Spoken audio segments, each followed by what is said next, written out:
Welcome to this presentation on proper corporate governance for your company's board of directors.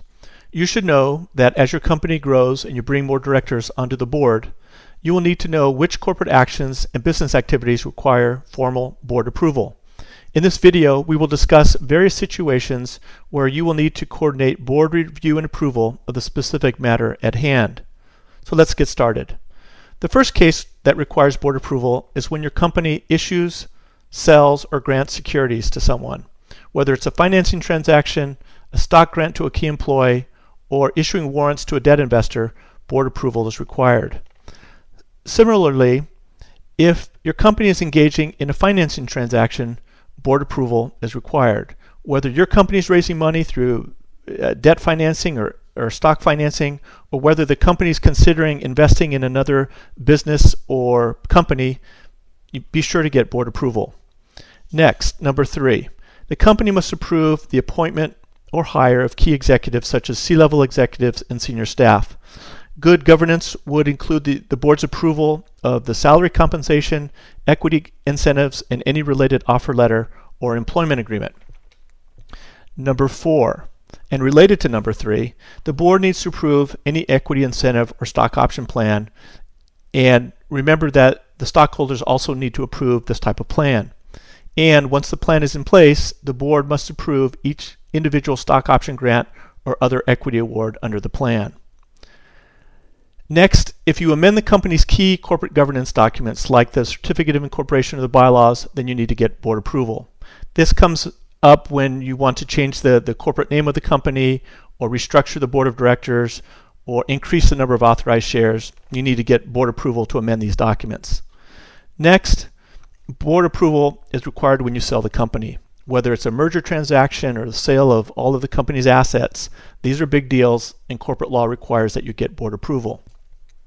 Next, the board needs to approve any distributions or dividends to the company's stockholders. Remember that as a way to protect the company's creditors, the board typically needs to evaluate certain financial tests under corporate law before the company can pay out any money to its stockholders. Number 8, big deals require board approval. Examples include big executive compensation packages, long-term office leases, licensing out key intellectual property, any big commercial contracts or exclusive deals to another party. So if there's any doubt about getting board approval, then just go and get it.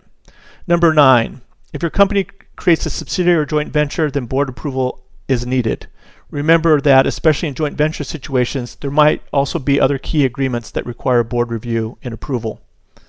Be careful with interested party or related party transactions that involve a key executive or a member of the board. It's important that there be full and transparent information about the key terms of the deal, and the proposed transaction should be fair and commercially reasonable for the company. Next, the board should adopt the company's budget before the start of each year and approve any amendments or forecasts to the budget as the year progresses. The budget also serves as an important management evaluation tool, which leads to number 12. The board should approve any employee bonus or sales commission plans. Real money can be at stake with these plans, and it is critical to have the board review and approve the structure and criteria for issuing money under these plans. Next, take care of your employees and make sure to involve the board to review and approve any retirement, health, or other benefit plans that make sense for your company as it grows and evolves. And lastly, number 14, sometimes you will need to wind up the company's operations, or maybe more appropriately stated, wind down the company. And the board needs to approve and guide the company through this process consistent with existing contractual and other legal requirements. In summary, not all companies will have to deal with all of the above situations, but it is very important to know when the board needs to step in and guide your company for proper corporate governance. Thank you for watching this video about board governance, and please reach out with any questions. Thank you.